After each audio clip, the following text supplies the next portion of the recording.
Alright, well, it's time to tell another story. I'm telling that story about freaking my little niece out by, by telling her a lie about the Glen Eyre kitten mill when she was small. Kind of reminded me of another story about the Glen Eyre kitten mill. This is kind of funny. It's kind of a cute story, really. When I was a little boy, um, on my grandparents' street where they lived in Perth, um, down the street there were some neighbors, and they were a couple, and the man's name was Norman, and the woman's name was Beatrice. Anyway, the man had never had a driver's license, so he never owned a car or anything, but he used to drive an old farmall tractor. And of course, you didn't need a license to drive a farm tractor, and he used to drive a farmall tractor anyway. And whenever he needed a vehicle, that's what he used. Well, the kitten mill, which is a place, the Glen Eyre Kitten Mill, which is now being torn down under orders from Lanark Highlands Township because it's fallen into disrepair. The kitten mill was a place where you could go, and they had ladies in the back sewing clothes. You could actually see them through a big plate glass window in the back there, running the sewing machine, sewing all the clothes. And they'd actually bring the clothes out into the store when you were shopping. So you'd see them sewing the stuff together, and you'd see it being brought out into the store, all the completed clothing. And it was all really, really cheap in terms of price, but very high quality. It was very well made clothing. And you could get a really good deal there on beautiful clothes that were really well put together. Um, you could shop there for next to nothing. You could buy a whole bag of clothes if you went in there with a $20 bill. You could fill your closet pretty well with this stuff. Really high quality clothes anyway, and made right there on the premises while you watched. Literally while you watched.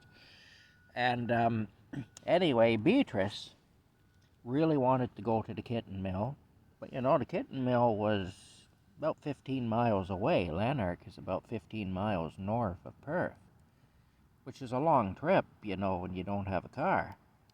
A car, it's like 25-minute drive, but 25-minute drive, but on a tractor, quite a bit further, and quite a bit, well, not further, but quite a bit longer. A tractor doesn't have the same top speed a car has. Anyway, she really wanted to go to the kitten mill, and Norm had no car.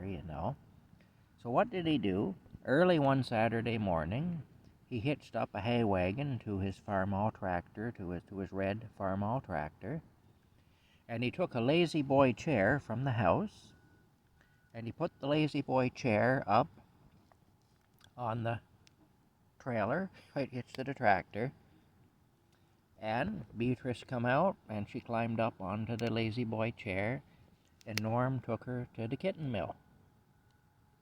They were gone all day, it'd be a long trip on a tractor, but it was a beautiful sunny Saturday in the summertime, and anyway, I remember that, though. She looked like a queen up there on her throne, going to the kitten mill.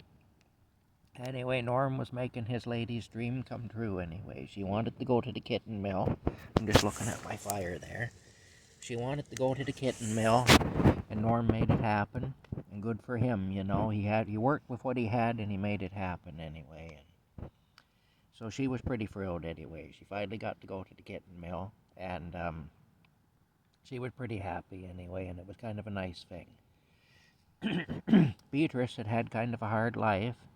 She'd been married in the 1950s when she was a younger woman than she was. She was still a young woman, really, when I was a little boy, but,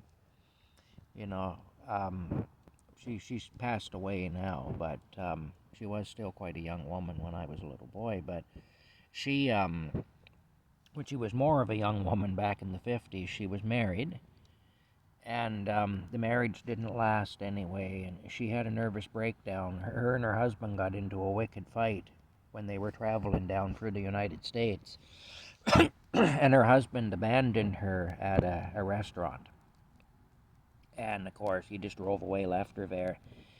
No money, nothing, didn't know anybody. Um, he came back for her later that night, but he left her there for a day. I guess he thought he was going to teach her a lesson or something, I don't know. But she had a nervous breakdown, and they ended up divorcing, and she ended up in the Ontario Hospital, which was a hospital was a big mental hospital in Kingston, Ontario. That's where she ended up, and she was there for quite a few years.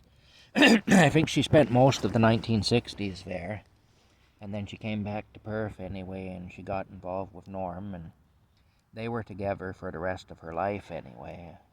I think he's still alive. He'd be quite an age now, but I think he is still alive, you know. As far as I know, he is. I haven't heard anything to the contrary. Good, solid, hard-working man, you know, and bit of a nonconformist, but that's not a bad thing, you know. Sometimes the best people are nonconformists, so, you know, give him a lot of credit anyway. He's a friend of mine, and I'm glad I know him anyway. I haven't seen him in quite a few years now because I haven't been getting around, you know. But as far as I know, he's still around, and he never did get a license. As far as I know, he's probably still driving a tractor. But anyway, that's what he did for her. He got her to the kitten mill. That was something she really wanted, and he made it happen. Good for him, you know. She looked pretty good anyway, sitting up there in that chair on the wagon on her way to the kitten mill, big grin on her face, you know, with her chauffeur-driven tractor, you know. I know I laugh a bit about it, but it actually is a very touching thing, you know, but he did that, and like I say, it was just really nice anyway, and you know, it kind of makes me grin when I think about it now. But anyway, I'll tell you a funny story about Beatrice though. When she first came back to Perth, she was staying in a rooming house on Lewis Street in Perth, and this rooming house was directly across from the Pentecostal church. Well, anybody who knows anything about the Pentecostal church knows that they tend to have hellfire and brimstone type preachers. Their preachers tend to be quite loud. And so if you're outside a Pentecostal church on a Sunday, you're liable, if you're standing outside, you're liable to hear the preacher anyway. And on Sunday mornings at the rooming house, she used to sit out on the porch and have a cup of tea or whatever while the service was going on across the street. And she could hear the preacher over there. Well, one Sunday she decided she was going to go over and see what it was all about. So, Beatrice, you know, puts on her best Sunday frock and goes across the street to the Pentecostal church, takes a seat in there, and preacher comes out, starts the hellfire and brimstone preaching. And at one point, the preacher says, "Okay, everybody here who wants to go to heaven, raise your right hand." Just yells it at them. Well, of course, everybody in the church raises their right hand. Beatrice didn't, though. And she was so embarrassed when she realized that she hadn't raised her hand, and I guess everybody else had, and she hadn't. And she was so embarrassed about that she never went back. When the preacher said, "Everybody who wants to go to heaven, raise your right hand," she thought that he meant right now. You know, she wasn't ready to go yet, so that's why she didn't raise her hand, you know. I don't know, maybe she thought the bus was idling outside, the bus to heaven or something, I don't know, but anyway, she wasn't ready to go just yet anyway, so she didn't raise her hand, and then when she realized that she'd taken him out of context, she was so embarrassed that she wouldn't go back there. She was just kind of humiliated, I guess, you know. Another time she was telling me a story when she was in the mental institution. Of course, you know, you get all kinds of people in a place like that. And there was one man in there that had a thing where he liked to expose himself to women. And he'd come into the solarium where they'd be, when they were watching TV or playing cards or whatever. And he would haul out and show everybody, you know. And he liked to come if a lady was sitting there or whatever, come and put it out in her face or whatever. And he did that to Beatrice. Beatrice wasn't too happy about it anyway, and she got quite upset. And a nurse came out anyway and kind of shooed him away from her and got her calmed down and stuff. And the nurse went and he got her a ruler. And she said, "Here, you take this ruler. And the next time he hauls that thing out in front of you, you give it a good whack." He said he won't do it again if you do that. So that's what she did anyway. She put the ruler aside there where he wouldn't be able to see it. And a little while later, he came along and he hauled it out again, put it in her face, and she just up and wham! Give it a good whack anyway.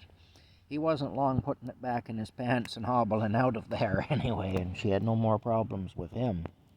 But just looking at my fire here, keeping track of it. Anyway, that's the story there anyway. I thought that was pretty cute though. She gave him a whack with the ruler and reformed him, I guess, is what she did. Made him see the error of his ways, you know. Anyway, that's just some stories I remember from when I was young, you know. Like I say, it was quite a nice thing that Norm did for her anyway, you know. He knew it meant a lot to her to go, and that was the only way he had of getting her there, so he got her there anyway. You know, good for him and good for her, and it's just kind of a neat old story anyway, you know, the kind of thing that somebody would do. What you would do for love, I guess, eh? When you're in love, you know, you do things that you might not otherwise do, and when you're in love, sometimes you'll make the impossible possible. That's what Norm did that day. Anyway, that's it for now. We'll talk to you later.